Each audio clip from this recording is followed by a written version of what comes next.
આપનું સ્વાગત છે। મોરબીના જેતપરમાં ખેડૂતોનો અવાજ બનનારા મંત્રી કાંતિ અમૃતિયાના ભાઈને સત્તાધારી પક્ષના નેતાઓને ધમકી આપવી ભારે પડી ગઈ, કારણ કે નેતાઓને ધમકી આપ્યાના ત્રીજા જ દિવસે રતિલાલ અમૃતિયાના સ્ટોન ક્રશર પર દરોડા પડ્યા અને કામગીરી બંધ કરાવી દેવાઈ। તો શું છે આખો આ મુદ્દો અને શું કહે છે રતિલાલ અમૃતિયા, આવો જોઈએ આ રિપોર્ટમાં।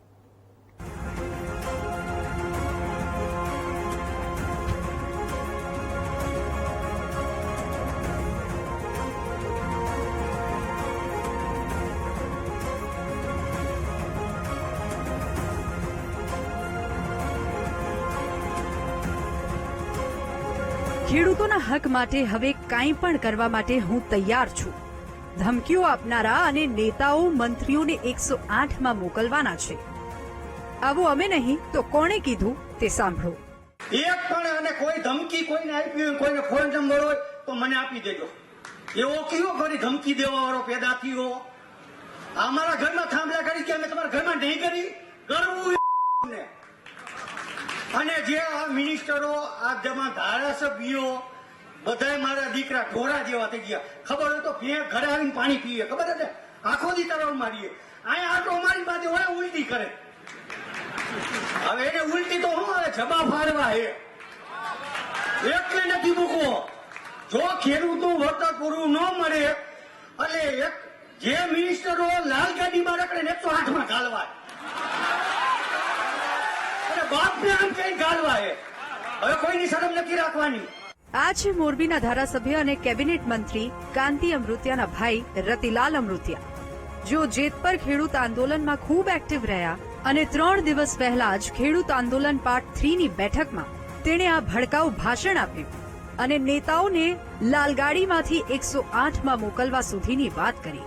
પરંતુ તેમને શું ખબર કે આ ધમકી તેમને જ ભારે પડી જશે, કારણ કે રવિવારે રતિલાલ અમૃતિયાના સ્ટોન ક્રશર પ્લાન્ટ પર ખાણ ખનીજ વિભાગના દરોડા પડ્યા, તે પણ પીજીવીસીએલની ટીમને સાથે રાખીને, જેથી ફરી એકવાર આ મુદ્દો ગરમાયો છે।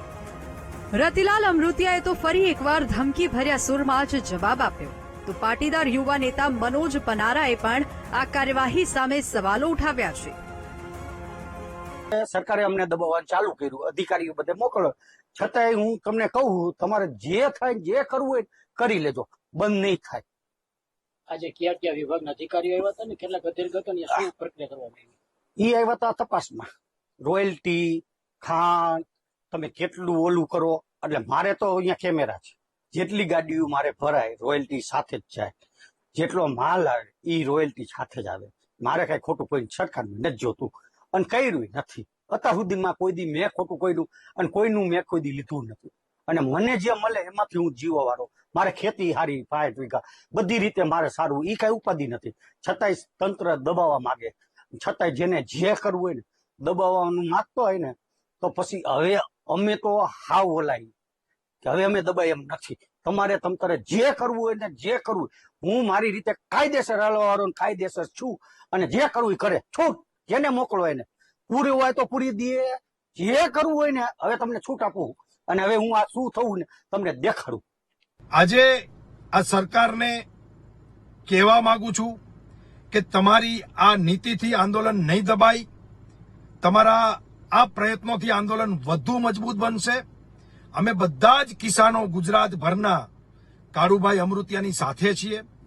તમે આવા ખોટા પ્રયત્નો કરી, લોકશાહીની હત્યા કરી, અધિકારીઓનો ઉપયોગ કરી દબાવવા ધમકાવવાની જે રાજનીતિ કરી રહ્યા છો એને અમે સખત શબ્દોમાં વખોડી કાઢીએ છીએ અને આવતા દિવસોમાં તમે આવા કોઈ પણ પ્રકારના પ્રયત્ન કરશો તો અમે તમારી સામે મોટું આંદોલન ઊભું કરશું।